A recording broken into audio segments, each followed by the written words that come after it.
Who is here for Renderman's talk?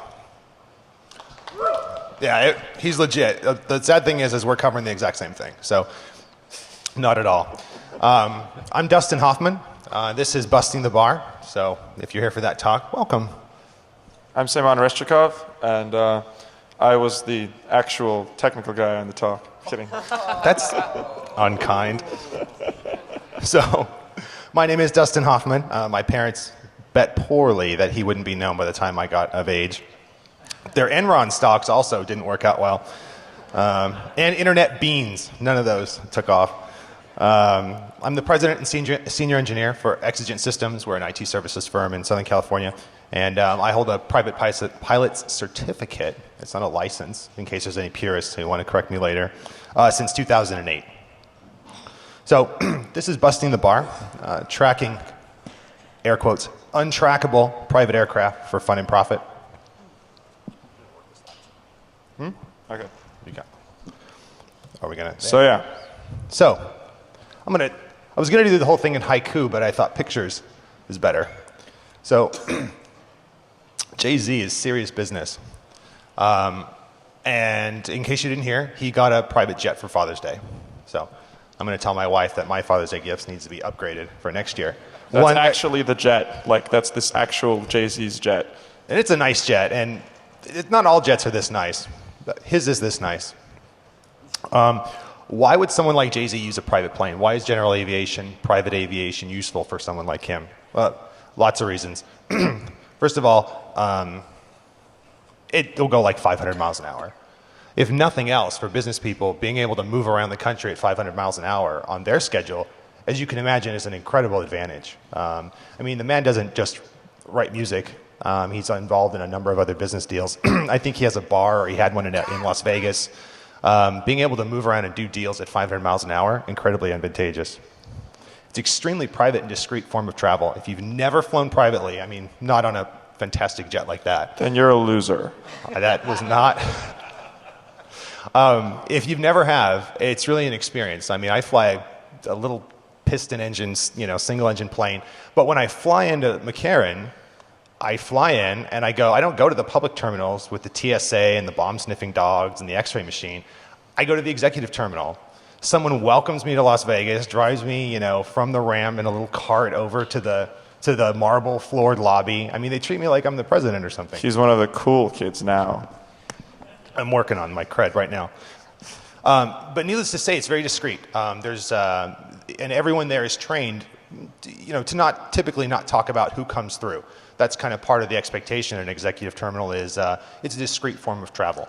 Although if you flag down one of the linemen and give them a 20, they generally don't really care too much. Interesting anecdotes in the Q&A room afterwards.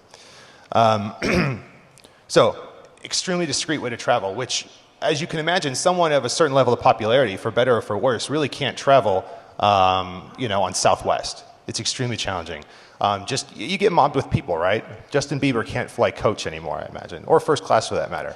I mean, he's mobbed as soon as he gets off the plane. Imagine on the plane. I do have a friend I work out with who was flying Southwest a couple weeks ago out of Las Vegas, and Little John was on the plane with him. But he was hiding, though. I mean, he had a hood pulled down and a hat and everything. And my friend's like, "Oh, that's Little John." And I'm thinking to myself, what is Little John doing in coach? But needless to say, he was in coach because Southwest doesn't have anything other than coach. And afterwards, my friend's like, "Hey, man," because they're waiting for their luggage. He's like, "Hey, man," and the guy's like, "Yeah." He's like, "Can I have a picture?" He's like, "Make it quick." So, I'm sure Little John appreciated him not going, "Oh, it's Little John," and drawing a lot of attention. For someone at the height of their career, under a lot of public scrutiny, being able to slip in and out of cities basically unknown and without having to mingle with the public in any way, regardless of the fact they may not want to mingle with us, the unwashed masses, that's advantageous. Likewise with private aviation, you can drop into the hundreds or thousands of small airports that have no commercial service of any kind. While, for example, where I live, the nearest airport with commercial service is about 40 minutes away. The nearest little airport that I could get a private jet into is maybe 10 minutes. So already there's all this time I'm saving. And then, most importantly, you can throw really cool parties, and it's like the best bling ever. So, yeah.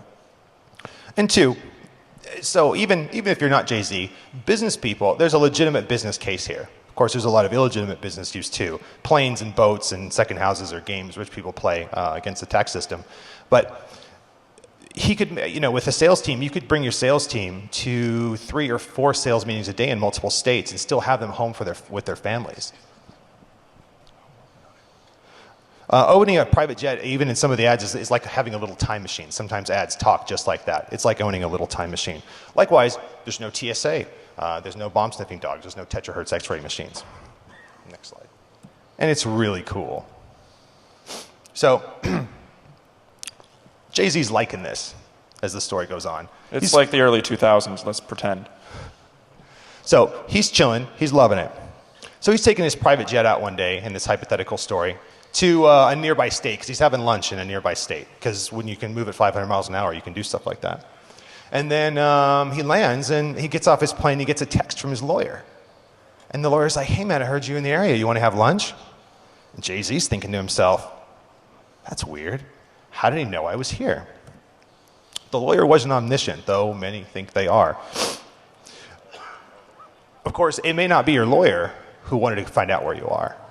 It could be a process server, an ex-wife, the IRS, the paparazzi. Lots of people would like to know where these interesting business people, celebrities are. Since 1991, the FAA has provided flight plan and aircraft positioning data to organizations that they deem that have a legitimate need to know. It's called the ASDI, or ASDI, the Aircraft Situation Display to Industry. Basically, the ASDI is a stream of aircraft positions, including their speed, heading, altitude, flight plan information, for basically every plane on a flight plan in the United States National Airspace System. With the advent of widespread internet access, sites like FlightAware have appeared, which make use of the ASDI data to provide visualizations of aircraft positions on a map, along with the ability to search for specific information on a plane. This also includes long-running history. I think FlightAware has been around for 7 years. They save all the data, so they have basically 7 years of flight plan information. Yeah, I love it. Says, want a full history of some plane. This is Mark Cuban's plane, dating back to 1998. Buy now, get it within an hour. Yeah, they have millions and millions of records, which they indicate on their site very clearly. So how do we reference a specific plane? Well, planes have unique identifiers called tail numbers. Every plane has one. It's usually on the tail. They consist of not this one. Yeah, not this one. Sorry, when you have awesome engines like that, it bumps the tail number. For all U.S. registered planes, it starts with N. Sometimes it's called the N number, though for planes registered outside the U.S., it starts with some other number. And the mapping from tail number to entity owning it is public. Absolutely. FlightAware provides it too. You mouse over it and it shows you the owner's information. You can find out what's the tail number of Rush Limbaugh's plane if you want. It's very secret, as you can tell. In sarcasm. Where's the sarcasm close tag? The tail numbers are used all over the place. Flight plans, air traffic control, radio communications. They're kind of like the plane's license plate number. Suddenly, with ASDI data more conveniently accessible via websites like FlightAware to the public, privacy provided by private aviation largely vanished. Because remember, ASDI doesn't just provide current positioning for where the plane is. It's hard for the paparazzi to reach you at 35,000 feet on your private plane.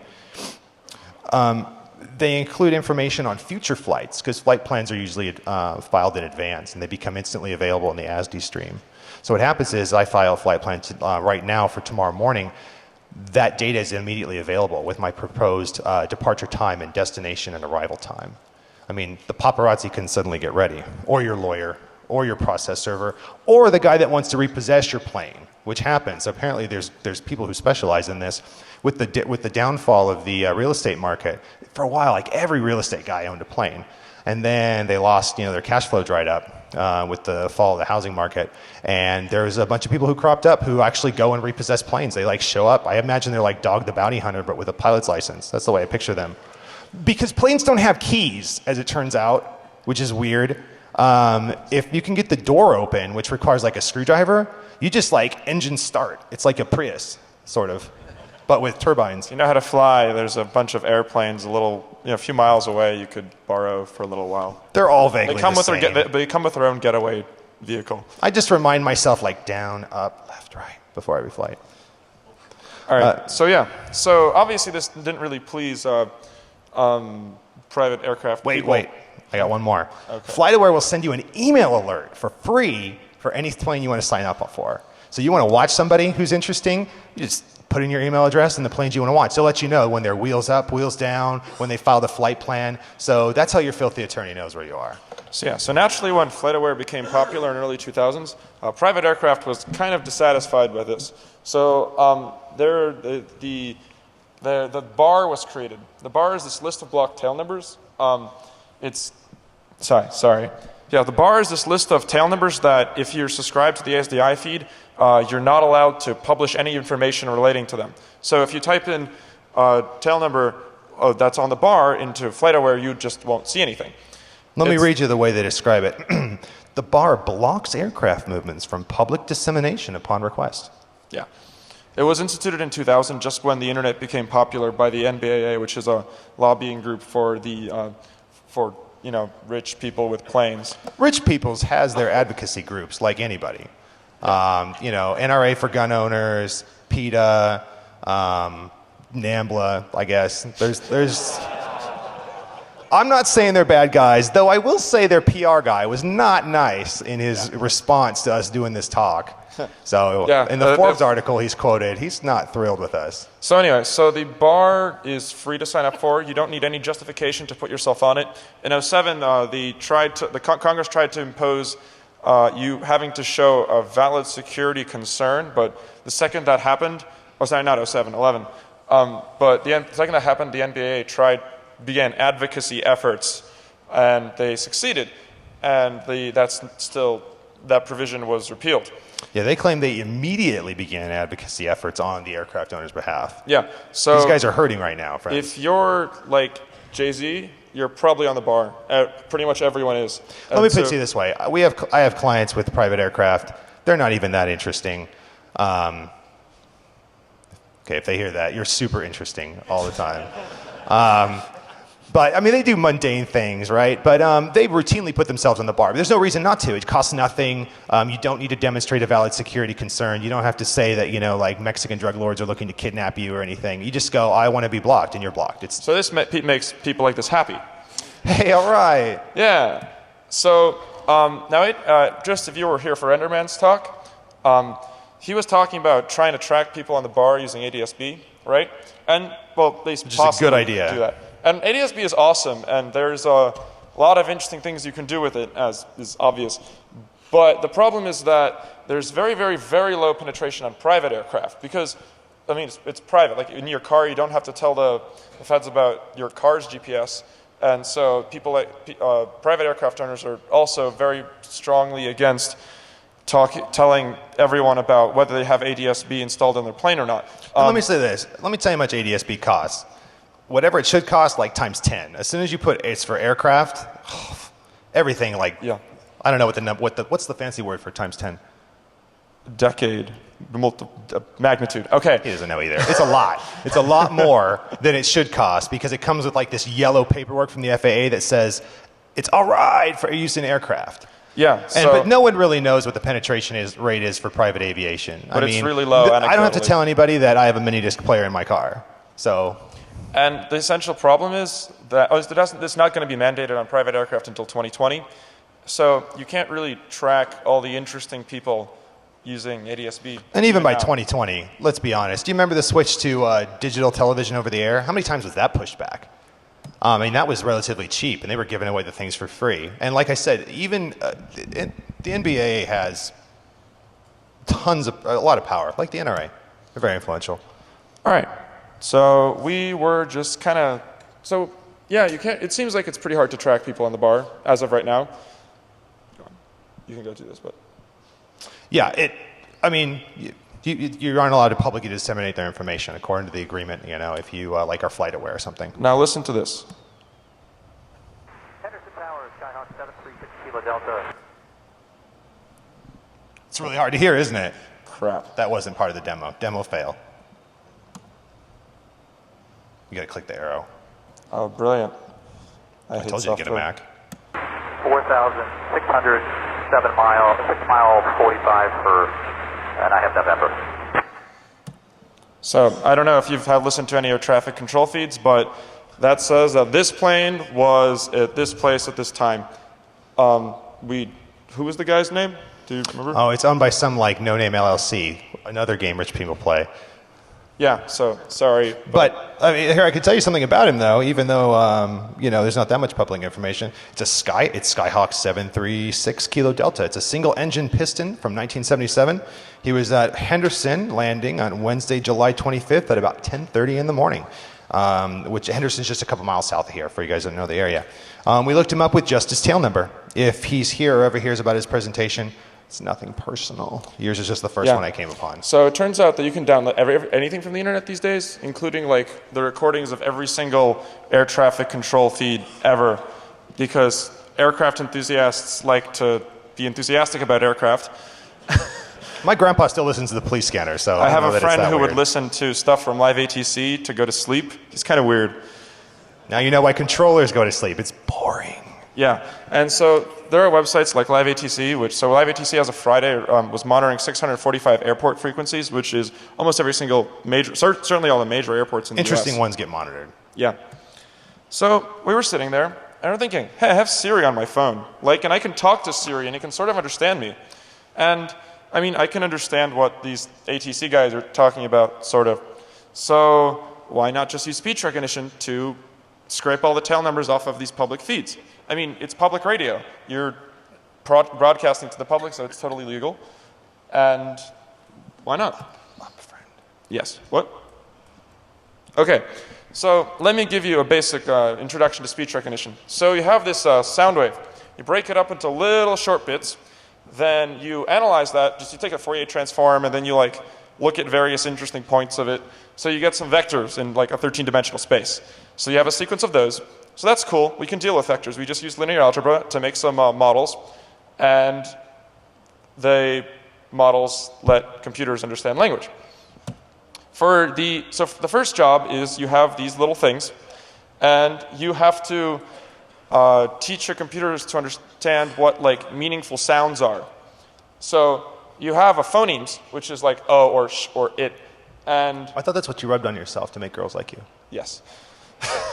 So you build a hidden Markov model, which is a state machine. I'm hoping people here know what state machines are. And you have but it's a state machine where you can't actually observe the state. So in fact, instead you observe an output that is probabilistically depends on the actual state. So it's not that complicated. The math for it is really simple and very efficient, which is primarily why people use it. And essentially, the output is what you observe. It's these little 13-dimensional vectors, and the state is what the actual phoneme is. So this is a common thing they use in artificial intelligence. So the mathematics behind this lets you ask a very natural question, which is what's the most likely set of transition probabilities in the state machine given a particular output, like a sound file. So that corresponds to training. And another really natural question you can ask using the mathematics behind this is what's the most likely sequence of states for a given state machine given a particular output, and that corresponds to decoding a wave file into a set of phonemes. Now, so that makes sense. So you can make sounds now. You can sort of understand that, but you have to get the sounds to coalesce into words.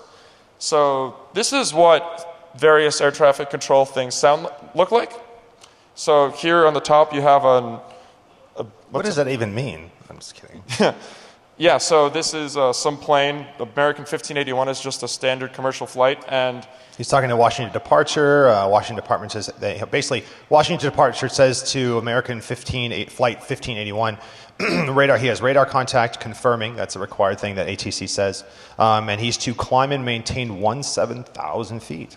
And on the bottom, you have a private plane. You can see because it starts with November. So this is N6ZW. Oh, sorry, N60W. It's okay. Go talk to the center on this frequency. So there are a few ways to make language models. One of them is to specify a formal grammar, like what you do when you're writing a programming language. So generally do that in something like Becknoff's NAR format. So right there is the BNF for BNF, because that's a form of grammar in itself. It's like the compiler book. And theoretically, people in air traffic control are supposed to speak in a formal grammar. However, that doesn't actually happen. There are constant divergences because they're humans, and humans are stupid and they don't follow rules. They should be made of computers. Yeah. So you can't really use that. Instead, you can do something else, which is pretty simple. You just get a lot of transcriptions, and you get sets of n words. Most of the time you use n equals 3, because otherwise your graph gets really big. And you say, given the last 2 words, what's the probability my third word is going to be something? So, and you get files like this. So the /s is like, that's where the sentence ends. And there, now that's a language model, because you have some context from words behind previous, and you use this language model to build a graph of your little your acoustic model things, like your little hidden Markov models for each phoneme, and then you simply find the shortest path through the entire graph, and that gets you a sentence. What is it, like a weighted thing where each node is weighted? It's a little more complicated than that. For a long time. I think it just clicked. So we used CM. So we thought this was totally plausible. So we used Carnegie Mellon Sphinx speech recognition software. It's state of the art. It is probably better than your Google phone's. Yeah, it's probably better than your Android phone's speech recognition. It's unfortunately also academic software, which means it's sometimes difficult to work with and has lots of undocumented features, and has spent a bunch of time talking to the grad students who worked on it to figure out, how to do some very obvious things. Then we bought a corpus of air traffic control data. It turns out that in the 90s, DARPA tried to automate air traffic control because, it's expensive and computers were cool back then. Or at least the transcribing. It would be very useful to have complete transcripts of all ATC recordings. Yeah. They're kept indefinitely by the FAA for liability purposes. And to have it automatically, transcription sucks. Look at doctor's offices. They spend a ton on transcription. And they've tried to automate it for ages. In the 90s, it sure didn't work. Yeah. So back then, BBN Technologies made a giant corpus of various recordings from several airports. Like 70 hours. Transcribed them well. And so they failed at their task back then because they had a slightly harder problem, which was that they had even shittier computers, and they were trying to completely understand what was going on rather than just pick out tail numbers. Yeah, they wanted all the words accurate. Yeah, not just all the words accurate. They wanted to actually be able to automate the positioning of the planes, the routing, based purely on the just purely by speech recognition, and that didn't work out very well. And there's a bunch of things that aren't even words in use by the FAA. Waypoints and stuff that just have like random letters that we pronounce. So like with ASD. us, we had slightly different issues. It had a simple problem because we don't need to quite recognize quite as much, but it still was a shitty signal, and computers are still kind of slow. And so with us, we wanted to make our system scale to many airports. So that's a problem because different airports have different landmarks, which correspond to slightly different language models. And we also had transcripts that from this corpus, and a lot of them did suck. So we had to kind of filter for that. I don't feel like I got what I paid for with that, really. Yeah. So we used about 50 personally transcribed utterances from every individual airport we added to our system to adapt an existing acoustic model to the characteristics of the recordings from that particular airport. We used both. If you're a speech recognition expert, here are some buzzwords that should mean something to you. I can't really explain all the math behind this this fast. So we used a lot of ATC provides 16 kilohertz clips, those 16 kilohertz audio files, but all those high frequencies and radio actually are just pretty much noise, and certainly you can't pick out how the little bits that people use of those frequencies. As a pilot, it's hard. Yeah. Even to hear it, even for me in the cockpit, it's a challenge to understand what's said every time. So we just downsampled everything and trained an 8 kilohertz model. And that worked pretty well. If you want us to add an airport, you should send us like 5 minutes of a transcribed speech. And we trained and from this, we got 70% word accuracy based on some tests, So that doesn't sound very high, but that's pretty good because this things like per airport landmarks were much lower because they're different, and that's obviously not going to be recognized very well. Things like numbers in the NATO alphabet, which conveniently are what tail numbers are made of, the recognition accuracy for that is higher because it's the same everywhere, and there's a lot of training data for it. So that's not too bad. We also found that since people say their tail numbers like 100 times, well, not 100, but over the course of arriving to an airport, certainly more than 3 times. They're going to identify themselves many times, requisitely. It's actually required before every radio transmit. Yeah, because of that, you're almost certainly going to catch the airplane as it goes in, because there's some variation in speech recognition. It's not going to work every time because it's a hard signals processing problem. But you're almost certainly going to get all the airplanes that come in, but you're also going to get a bunch of false negatives. So, sorry, a bunch of false positives, because whenever it recognizes something the wrong way. So in the future, we are going to look at nearby extracted tail numbers, and then correlate them, and then things that sound similar. If there's a bunch of ones of one thing and another one that sounds similar that is something else, you could probably guess that that was just a mistake in the transcription. So essentially you can use the temporal processes to do this. We can also improve the language models. There's n-gram models are kind of vague and not very specific. So that's a thing. And we can also drastically improve the signals processing. Signals processing is kind of black magic, at least within certain fields. But as you can see, so just doing a low pass filter would for us improve recognition accuracy from 4% to 40, just that. So that was cool. So there's certainly a number of further improvements you can use. And finally, so this isn't on here, but as a plane flies in, you can actually just look at so it has to contact several different waypoints. It has to talk to one group of people and then a different group of people, and you can use that path to help infer when you're having a mistake and when you're not. Once we were to process more than, let's say, the week's worth of data that we have in there now, which the process is extremely fast, it's just a matter of doing it, you could actually track them as they move across the country. So even though they're completely blocked and they aren't, publicly disseminated otherwise, you could actually track them as they cross the country, not just in what are called terminal areas where they're going to land or take off.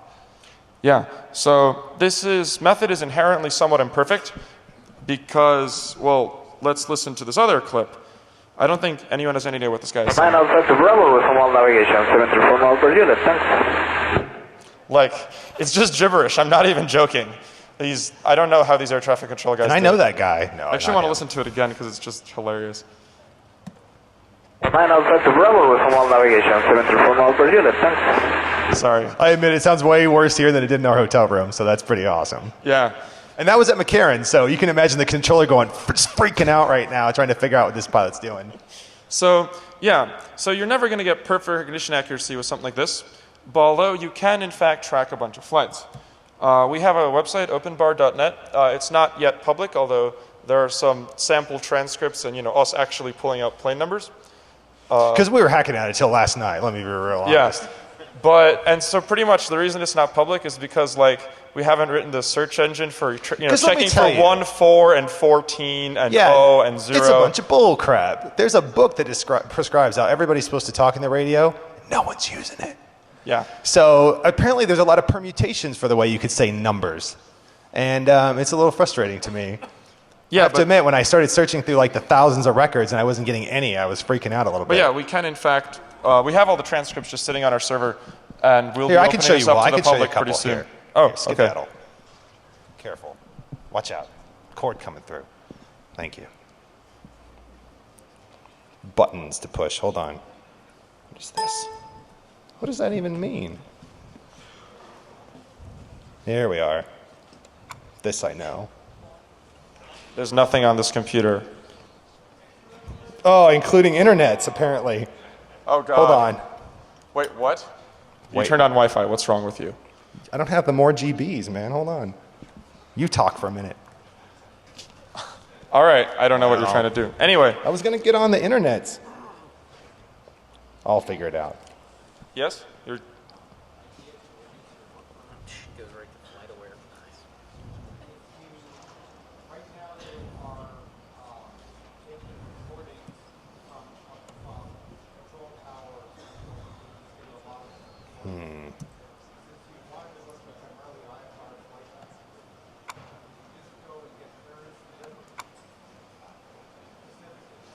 Oh yeah, so that's what we're going to talk about next. So, yeah, so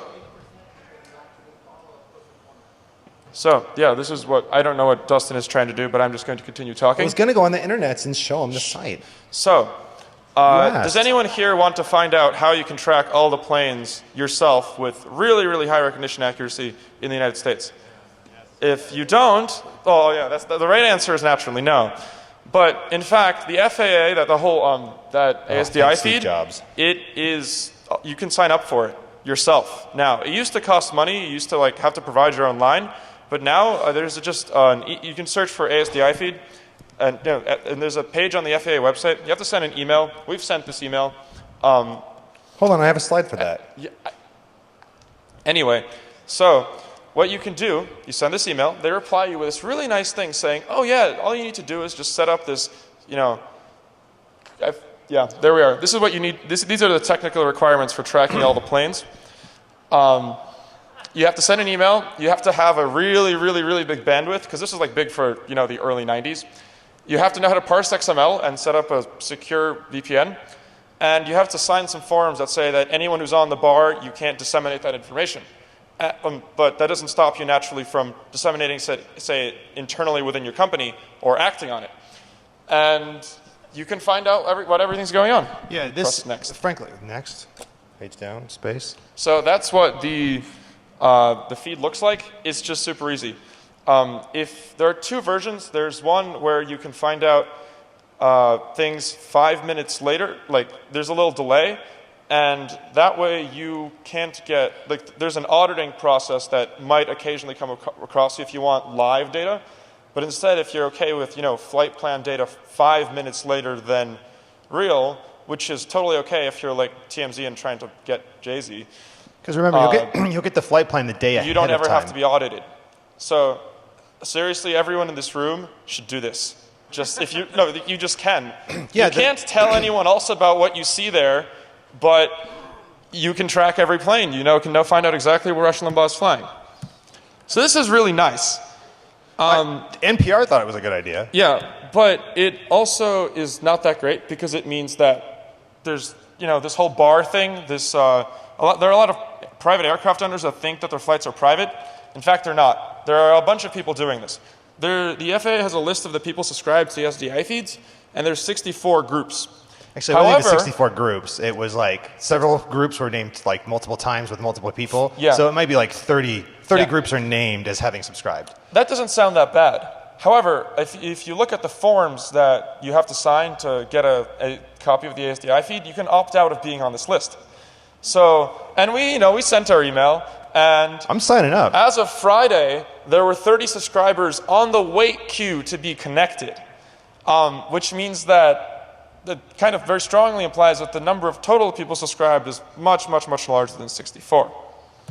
So there's a few uses for this. One, you know, you can track every interesting person ever, or not quite, but, you know, find out who Rush Limbaugh is cheating on now. And you can even say, you know, you can go to that airport and interview the person. You just can't say that you found out how they got there from the flight plan. Also, if you like have a company with like a competitor or something, and you have a sufficient scale that the competitor owns a private plane, this might be a useful thing for you to do. This is very interesting for companies already now. For example, retailers compete very strongly to get their, tube of toothpaste on, get shelf space at Walmart. Well, if your competitor that also makes toothpaste is flying into Bentonville, Arkansas, you might want to know that. Because private planes cost thousands of dollars an hour to operate. Well, if your competitor is putting a plane in there, and the only thing in Bentonville is like the Walmart headquarters. It's probably the entire town. I've never been there. But you're only going to put your C-level executives or senior salespeople on there. The only people you're going to pay thousands of dollars an hour to fly around that way, and for the flight crew and everything else, is going to be someone important. You can at least derive or guess at important things happening where private jets are going. Yeah, and finally, I mean, if you don't run a company or anything, you could just do this, just because it's interesting. And you can't tell any of your friends about, who you found out is flying where, but that's okay, because you can still find out where all the interesting people are flying. Yeah, and it's really easy. Like, actually, you should just Google it and do it. You could probably have a connection before the end of the week. Honestly, you could, yeah, Jay-Z has a SAT now, I'm assuming. There's no reason someone like TMZ, if they haven't already done it, they're idiots. Honestly, I imagine they pay people for tips now. That's typically how these things work. Yeah. They don't need to pay anyone for a tip. They can just get a feed of all these things themselves. And they can have a list of everybody. And they can know the day before. Heck, they can let the reporter guy sleep in because he doesn't have to be there until just before the plane pulls up. Or ProPublica can, have someone waiting for Sheldon Adelson, the owner of the head of Sands Corp, to complain about his donations to the Koch brothers or whatever. I mean, you could just imagine the chaos that's going to ensue with this. Yeah. So this is also kind of unfortunate because it means that private airplane privacy is just not a thing. At least not a thing if someone wants to track you, they trivially can. If they don't even want to, send an email and write a parser and set up a VPN, they are just going to probably be able to use OpenBAR, at least to, within fairly decent accuracy. It's never going to be perfect, but it'll get pretty close. And that's unfortunate because we like privacy, and it was kind of conflicting to, tell everyone that it doesn't really exist anymore. But it's more important to know that if you're being tracked. Wouldn't you rather know? Yeah, I'd rather think that you have some semblance of privacy. And I think, even for the people who I'm going to get flack from, who are already unhappy with me at the moment, that's really what it was, is they thought they had something they just never had. I mean, you don't move multi-million-dollar assets through the air into public airports. And really, did you think? And talking on public airwaves with radios that are from the 1940s, they were under a bad false impression. I mean, ADS-B just make the problem worse, along with all the other numerous problems. I don't know that anyone actually just touched on the privacy issue. I'll be honest, scraping this god-awful audio is hard. The ASD and ADS-B is easy. That's completely automated. It's like a SQL select. I get the tail number right in the field. I don't have to scrape it out and figure out if they said 11 or 11 or 11Zs. So yeah, you guys should go have fun because this whole airplane privacy thing just doesn't exist at this point. You might have more privacy on Southwest. Yeah. If you pull a hood down and stuff. Yeah. And so I just wanted to say one more thing, going back to RenderMan's talk. So it's actually even worse than the situation is worse than how he presented. We kind of emailed beforehand, and he said that, there are preventive measures you can take from the sorts of destroy, crash the London 2012 Olympics by spoofing 1 billion planes. Oh crap, you're gonna scoop NPR. They're gonna hate on you. And he said, you could keep primary radar on and make sure that there's a backup system. You could fall back to radar. But the problem with that is that you actually can't, because the point of ADS-B is to have a closer separation between planes. And the reason you need ADS-B to do that is because humans plus radar cannot handle that sort of separation. Radar is not so good. So there's no point. It's good to have a backup system, but transitioning between a system that heavily relies on ADS-B and a backup system is going to be almost completely impossible. It's like Google saying, "Oh well, if our cable connection if our hardware cable goes down, we'll just use a modem." Yeah, because once you have that many planes in the system that depend on basically the bandwidth that ADS-B offers, basically closer separation. ADS-B, which completely relies on a GPS, which is incredibly accurate, versus radar, which isn't. Nor is there anywhere near 100% radar coverage in the United States. Sorry if you're flying home later. you can't just fall back to radar when you have thousands of bogus signals up there. There's no way to know quickly or to get everyone else out of the way. Your system is now dependent on this additional bandwidth. I mean, it's like, you make more money, but then you start spending more. You're really dependent on that income now. You can't just fall back to your old income level when the economy starts to stink. So yeah, that's... So it's bad, friends. It's real bad. There's no hope. And there's no way to fix it. Yeah, and there's no way to fix it quickly because they're spent several $1 billion doing this, and you have to physically move things onto planes to change these systems. These little boxes, they don't get there Windows is updates. Actually no hope for any of this. No, the reporters. So there's no airplane privacy, and also the entire system is you either have we can't just have more planes because the systems are almost full as they are now. Or if we do implement this new system and have more planes, it's going to crash horribly and stop the world. Someone's going to do it and hit five hub cities and with 1 billion fake ADS-B planes and with stop one the software entire radio. plane ecosystem for a few days. I compare it to people I used to work with who are like, I got a raise and I'm going to start spending more money. I mean, it's like that. So yeah, we're screwed. Have fun. Thank you.